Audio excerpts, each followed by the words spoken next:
Welcome to another edition of Wings Weekly. Jay Kleinknecht here along with head coach Scott Langer. And coach, what a weekend it was.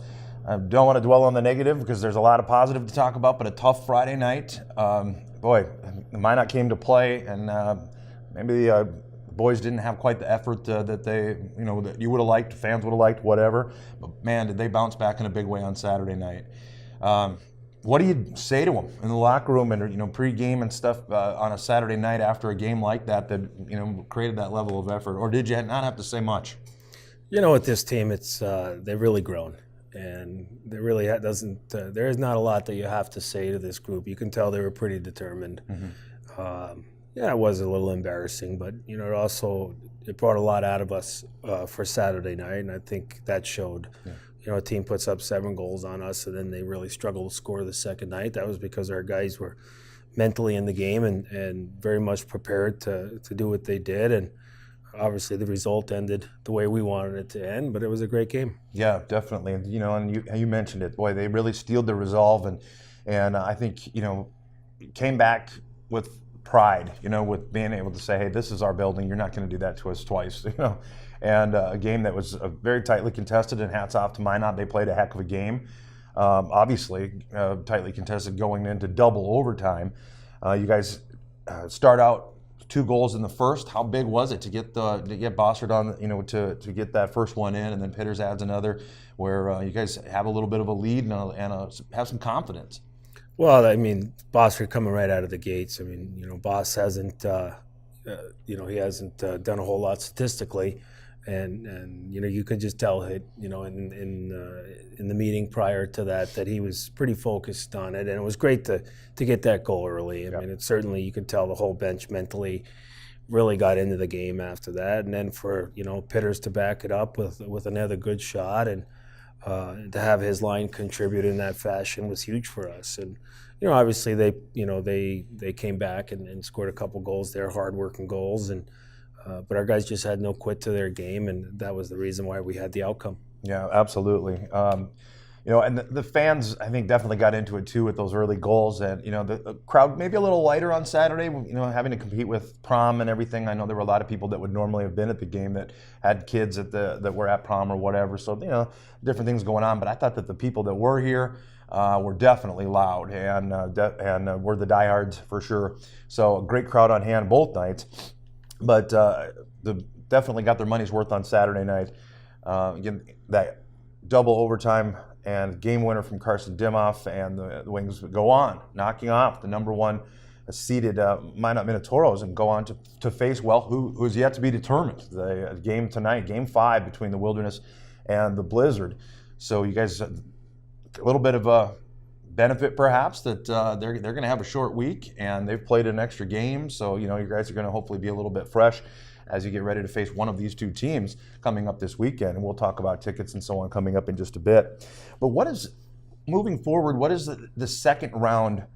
Does it change? Because having a team that has had to go up on the road, wins 2 big games, comes back down, and as we kind of had their balloon or bubble deflated a little bit Friday night, but then as we talked about that tenacity to come back on Saturday night, does it become more of a veteran group? Does that first round experience change anything for the second, do you think? Well, it's not going to hurt. There's a lot of guys that played their first playoff game and their first playoff series on this team, so they kind of get the feeling of what it takes and how prepared you have to be, and there's a lot of ups and downs, and you just got to make sure that you rebound pretty quick when you do have the downs. So it certainly, as this thing goes on, the more experience definitely pays off. But what that series did is just give us an opportunity, and obviously we're all looking forward to the next round. We don't know who we're going to play, but either way we're going to have to win games on the road again and bring this thing back to the Odie, and if we want the opportunity to move on after that. Yeah, absolutely. How does the week of preparation look? What do you have the guys doing throughout the week? Or do you just kind of things, similar things that you've done throughout the season, or do things change? Well, it's going to be a little bit of both. Depending on who we play, there's certain things that we have to make sure we get right to be somewhat successful against those teams. They both have some similarities, but again, both of them also do some things that are quite different. So, you know, today was obviously a day to kind of get their feet back under them. You know, I mean, going 2 overtimes takes a lot out of you, especially emotionally. So today was a maintenance day, and then tomorrow we'll get back at the on-ice preparation part of it. So, but yeah, I mean, we first have to know who we play, but you know, some of the things that we do aren't going to change, and we're going to go right back at working on those just like we have for the last 8-9 months. Yep, absolutely. Okay, well, you know, in talking about preparation and so on, we don't want to get too far past the celebration part aspect, because this town was obviously very proud of you guys, and a lot of fans really happy, obviously, and the team, big celebration. I got to ask you, you've had some big moments throughout your career. Where does this one rank, bringing the first series win to this franchise? Well, it's a big one, you know. I mean, especially coming in here and I think bringing back 5 players that you know could have returned, you know, and then having to build somewhat of an expansion type team, you know, and just watching the ups and downs and being part of the ups and downs all year. I mean, we had some real down times and frustrating moments as our growth was happening. But, you know, it's certainly very special because the Odie family deserved it. The fans here in Aberdeen deserve it. They've really put their time in and been very supportive of this hockey team. So as far as our group goes, it was time to pay them back a little bit. And, you know, we talked about all year, we talked about building the culture. And, you know, it's just another step in doing that. Because winning is a priority here, you know, along with putting players into school, and it's a good start and definitely raises the bar. Absolutely. Well, Coach, I don't have a whole lot more for you. We'll let you get to work. So I know, like you said, it's going to be a bit of a challenge to prepare for a team that you don't know who it is yet until tonight. But I just wanted again to say congratulations to you and the entire team, and a huge win Saturday night.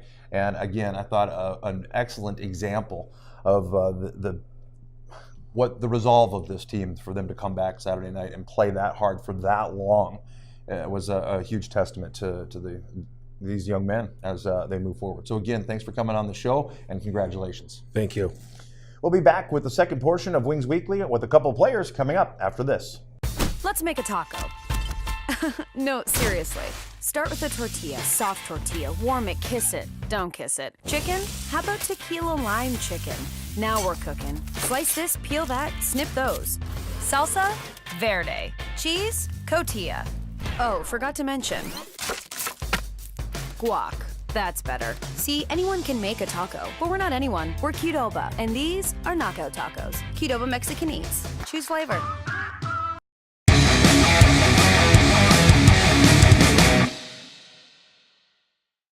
Welcome back to Wings Weekly. Jay Klein connected, as promised. A couple of players joining me, Andrew Sinard and Adam Pitters. Boys, congratulations on a huge win Saturday night. You know, I asked Coach this, where it ranks for special moments in his career. How about for you guys? That's pretty awesome for me. My first junior overtime win. It was very exciting, especially to beat the #1 seed. So it's pretty high up there for me. Without a doubt. Without a doubt. How about you, Andrew? Definitely just, you know, kind of our first real playoff experience in junior hockey, and just amazing feeling, and excited to see where we can go from here. Yeah, without a doubt. You know, build some momentum, and, like, you know, the sky's the limit, really. You know, you would knock off the #1 seed, and you got that experience, like I was talking with Coach about, you know, through the first series. You know, you get maybe some of the jitters and stuff out of the way of having the first playoff experience, whatever. And now it's kind of behind you. Now it's just another hockey game, and that you were able to approach a little bit differently, I would imagine. Adam, your second goal of the playoffs on Saturday night, second goal of the game, got you guys up early, and I think really kind of set the tone. You know, with Tyler's first goal, you guys get the lead. What does that do for you guys as players? And Coach mentioned the bench, the crowd, everybody got up for that. But, you know, after a loss on Friday night, which I'm going to ask you a little about, but what does that do for your I don't know, overall demeanor, I guess, to be able to get up on a team like Minot in the first like that? Well, I mean, it definitely brings the crowd into play. which at the OD is just huge. Right. So kind of getting the fans up and getting some energy on the bench is huge early in the game like that. Yeah, definitely. Like Sinard said, just Bosch's first goal got the whole bench going. Like they almost scored like the first 10 seconds. The hockey guys were with us on that one, and then Bosch goes down. Nice shot, top right. The whole bench was going, place was going, fans were going crazy. Yeah. Huge for us. Yeah, without a doubt. It's a game of momentum, and when you get that swing going your way, I think it's very important. Friday night, you guys, and Carter was quoted in the paper, and some of the guys saying that you guys just didn't have the effort. It just is it possible that after sweeping them up there in Minot, a week of kind of people, a lot of excitement and so on, do you suppose that game was just a little bigger than what you expected mentally and emotionally going into it? And maybe that's a tough question to ask, but to have Minot come in and you knew they were coming down to fight. They were ready to their playoff lives were on the line. And they came out strong, 4 goals in the first period, and boy, they seemed like the ice was tilted pretty much the whole game. I mean, after the game, Langer straight up told us, we didn't give them the respect they deserved. We had to play extremely well and do everything right to beat them the first 2 games, and then coming back and playing at home, we didn't show the same effort that we did there. So I just don't think we were prepared for that game. We weren't expecting them to come out. Like, we knew they were going to come out, but we weren't expecting they were going to come out that hard. And you could just tell in warm-ups, everybody was just I don't want to say fooling around, but they're lackadaisical. Yeah. They just thought that all right, we beat them, we can beat them again easily. And just the first 2 times it was a war. We had to play very good, do everything right, and we just weren't ready for that game. Yeah.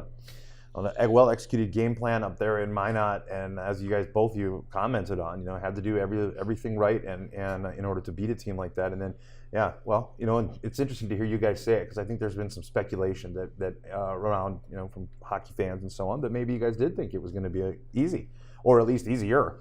But Minot, showing why they were the number 1 team in the division throughout the entire year, and. But now let's talk about the bounce back, and I talked to the coach a little about it. What, after that, you guys come back in and showed that when your back's against the wall, so to speak, that you're able to come out of the corner fighting, and you come back Saturday night. And as we talked about, you get the momentum from those first couple goals in the first period. How's the locker room throughout the day on Saturday after a loss like that? Were you guys, kind of foaming at the mouth, so to speak, to get back out there and play them? I think Saturday morning initially it was pretty dead. Yeah. I mean, we're still just kind of remembering what happened the last night, and we're all down, but a couple guys stepped up and we brought energy back to the room, and it showed on the ice. Yeah. Saturday we didn't want to embarrass ourselves again. We wanted to perform for not just the fans but ourselves. We wanted to show everybody that those 2 games up in Minot weren't a fluke. Right. And they weren't lucky. We wanted to show we were a better team, and we just wanted to outplay them. Yeah. That was embarrassing to us, and we wanted it to happen again. All right. Well, I don't want to, as I told Coach, didn't want to dwell on the negative, I guess, because there are obviously an awful lot of positives here too. And you know what I think, in a way, and Coach mentioned this too, you can learn from that experience. That if, say, you end up facing Blizzard or Wilderness, whoever it ends up being, if you have a rough game, maybe the first or whatever, you guys know in the back of your minds that you can come back, that you can come back from a game that didn't go the way you wanted it to go. So in a sense, there's some positive that can even be taken away from a loss like that, isn't there? I think we learned that we can still come back, and that we've never really dug ourselves a hole, but we also learned that we can't take a night off. Yeah. Every game's important, and got to show up to play. Yeah, we learned that we can bounce back from losing 7-1 and beat the team. Just can't. Got to flush it down the toilet right away. Yeah, short memory. Yep. Well, like I said, some lessons that can be learned there too. Well, we'll talk a little bit about what's coming up, but first, Adam, I haven't had you on the show here. Andrew, your second time. He's an old pro, but Adam, you could join the team after your high school season is over and so on. You come over late. I talked with Sully about this a little bit too. What were your first impressions of Aberdeen as a whole, and as the team, and how they welcomed you in, I guess? I love the town of Aberdeen. It's small, like you know everybody around. Like I'm going for a bike ride yesterday, and literally we're waving to people. They're waving back. We saw like 5 people we knew, and it's just great here. I love it, and the team's just amazing. Like when I first got here, everybody came over, shook my hand, welcomed me, made me feel like I was like welcomed here. Mhm. They all like showed me the ropes, like all the drills and everything. If I had problems with it, they would help me out. Like say, yeah, just do this. And then the coaches have been a big help too, just making sure I'm going the right direction. And then just especially Carter Rue and Kevin Fitzgerald, they made sure and Sinard and Bagwell, they just helped me out so much. And Yeah. I love it here. Right on. Well, I'm happy to hear that for sure, and I'm sure many of the fans will as well. What do you like to do away from hockey? You're a Minnesota guy. Andrew, I've kind of talked with you a little about this previously, but Adam, how about you? What do you like to do when you're not on the ice? I like to hang out with my friends a lot. I'm a real social person, so Oh. usually on a boat or working for my dad. He has a concrete company I have to work for in the summer. Fun. Yeah. Oh, it's not fun. But it's a good workout. Yeah. And then friends, I like to play golf a little bit. That's really like it. Work out, and then still usually skating in the summer. So. Yeah. Right. Well, again, it's always kind of nice for people to get to know you guys a little bit off the ice. And Andrew, you are a fan of Schmitty's baseball, I know. Love chasing foul balls. Oh, of course. Nothing like youth baseball. But that's, again, I joke, but it is cool to see you guys out in the community and in the public and cheering on a Bill brother in that case, or in different opportunities, I guess, for the different events that are going on, for you guys to be there and because I know the community loves it, and I'm talking about things even away from organized things where you're at the whether it's at the Shriners or with the Senior Citizen Center and those kinds of things. Even away from that, it's great to see you guys out in the community and being involved, because those are the people that are in the seats and cheering you guys on. So that's awesome. Going forward, we don't know what the weekend will bring just yet, because the game yet to be played tonight, of course, and that is the Wilderness and Blizzard Game 5. So the opponent to be determined and the location to be determined, and we'll have all that ticket information and everything on all of the social media for the Wings on the Facebook and Twitter and so on. But we'll let you know as soon as we know. But at this point, you guys don't know who your opponent's going to be. Do you prepare any differently? And you've seen both of these teams, and they're both really pretty similar in many ways. And maybe that's why it's 2-2 after 4 games. But how does the week preparation go for players? I mean, we have a game plan. Our coaches have a game plan, and it's been the same the whole season. So the only thing that changes is how long the bus trip is. Yeah. I think whoever we play, we're going to play our best, and I think the outcome's going to be how we determine it to be. Right. Yeah, I think our preparation is going to be the same. We're just going to keep on going hard, working our forecheck, and then just probably watch a video on them, learn how they forecheck, how they break out.